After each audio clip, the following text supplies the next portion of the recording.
आणि आता बातमी पाऊस पाण्याची। राज्यातल्या काही भागामध्ये पावसानं आता पुन्हा जोर धरलाय। मुंबई शहरासह उपनगरामध्ये पहाटेपासूनच पावसाच्या सरी बरसत आहेत। बीड जिल्ह्यामध्ये दमदार पाऊस होतोय। परळी तालुक्यामध्ये संततधार सुरू आहे। यामुळे बीड परळी महामार्गावरची वाहतूक बंद पडली आहे। आष्टी तालुक्यातल्या हिवरा पिंपरखेड रस्त्यावर नदीला पूर आल्यानं वाहतूक बंद झाली आहे। परळी शहराला पाणी पुरवठा करणारं नागपूर धरण पूर्ण भरलंय। यवतमाळ इथं 4-5 दिवसांच्या विश्रांतीनंतर आता सर्व दूर जोरदार पाऊस पडतोय।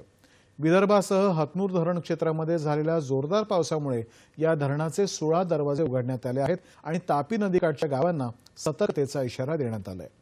अहमदनगर जिल्ह्यातल्या पाथर्डी तालुक्यामध्ये जोरदार पाऊस झाल्यानं घाटशिरस, निंबोडी आणि मढी इथले तलाव आता पूर्ण भरले आहेत। नाशिकमध्ये गंगापूर धरणाच्या पाणलोट क्षेत्रामध्ये कालपासून जोरदार पाऊस पडलाय। त्यामुळे आज सायंकाळी गंगापूर धरणामधून पाण्याचा विसर्ग सुरू करण्यात आलाय। पुण्यातही सरी कोसळतायत आणि धरणाच्या पाण्याच्या पातळीत वाढ होत असल्यानं प्रशासनाकडून नागरिकांना खबरदारीच्या सूचना दिल्या जात आहेत।